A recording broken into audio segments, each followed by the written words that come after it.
Episode 71, Part 3, Chapter 4. Winston was much better. He was growing fatter and stronger every day, if it was proper to speak of days. The white light and the humming sound were the same as ever, but the cell was a little more comfortable than the others he had been in. There was a pillow and a mattress on the plank bed, and a stool to sit on. They had given him a bath, and they allowed him to wash himself fairly frequently in a tin basin.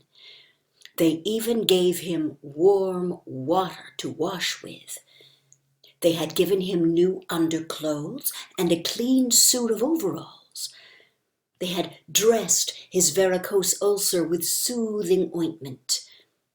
They had pulled out the remnants of his teeth and given him a new set of dentures. Weeks or months must have passed. It would have been possible now to keep passage of time if he had felt any interest in doing so, since he was being fed at what appeared to be regular intervals.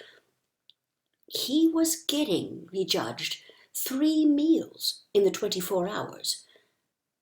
Sometimes he wondered dimly whether he was getting them by night or by day.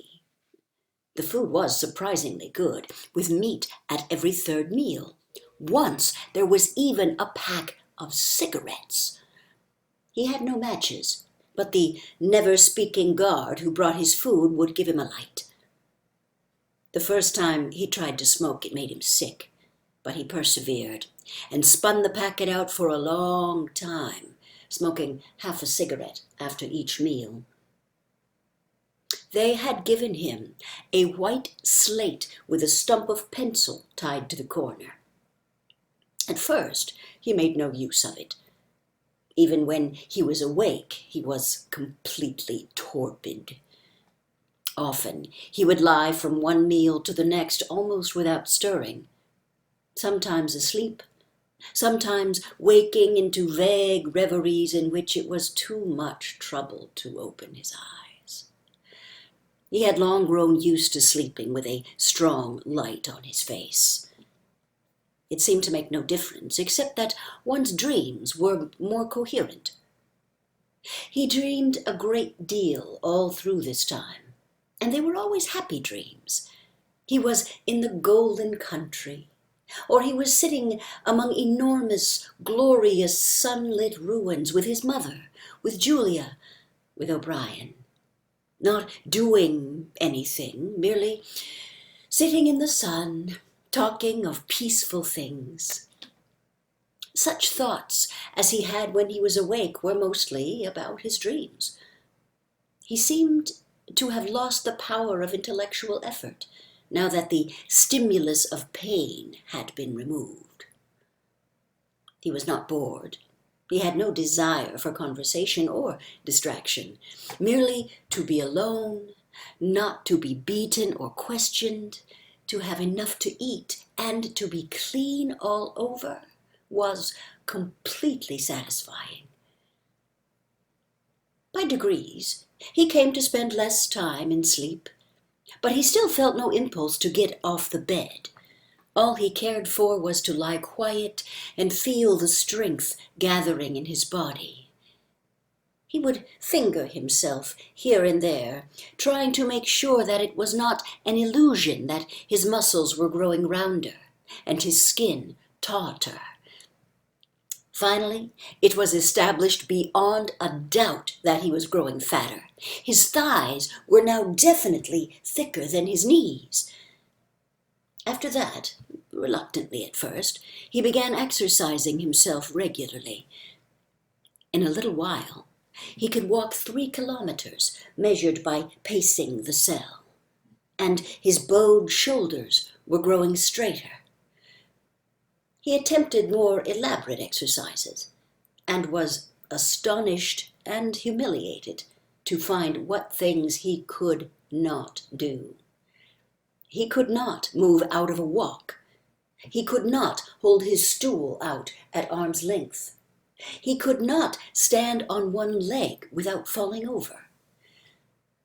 He squatted down on his heels and found that with agonizing pains in the thigh and calf, he could just lift himself to a standing position. He lay flat on his belly and tried to lift his weight by his hands. It was hopeless. He could not raise himself a centimeter. But after a few more days, a few more meal times, even that feat was accomplished. A time came when he could do it 6 times running. He began to grow actually proud of his body and to cherish an intermittent belief that his face also was growing back to normal. Only when he chanced to put his hand on his bald scalp did he remember the seamed, ruined face that had looked back at him out of the mirror. His mind grew more active.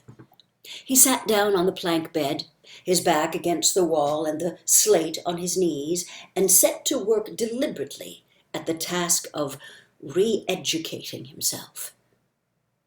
He had capitulated. That was agreed. In reality, as he saw now, he had been ready to capitulate long before he had taken the decision. From the moment when he was inside the ministry of love, and yes, even during those minutes when he and Julia had stood helpless while the iron voice from the telescreen told them what to do, he had grasped the frivolity, the shallowness of his attempt to set himself up against the power of the party. He knew now that for 7 years the thought police had watched him like a beetle under a magnifying glass. There was no physical act, no word spoken aloud that they had not noticed, no train of thought that they had not been able to infer. Even the speck of whitish dust on the cover of his diary they had carefully replaced. They had played soundtracks to him, shown him photographs. Some of them were photographs of Julia and himself. Yes, even he could not fight against the party any longer. Besides, the party was in the right. It must be so. How could the immortal collective brain be mistaken? By what external standard could you check its judgments? Sanity was statistical. It was merely a question of learning to think as they thought. Only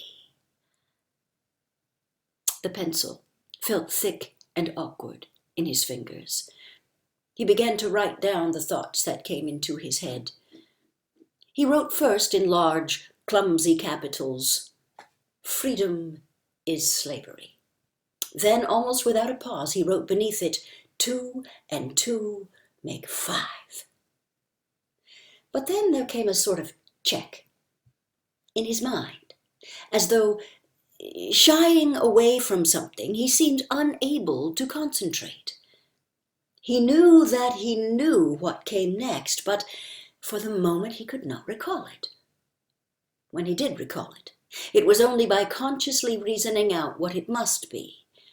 It did not come of its own accord. He wrote, "God is power."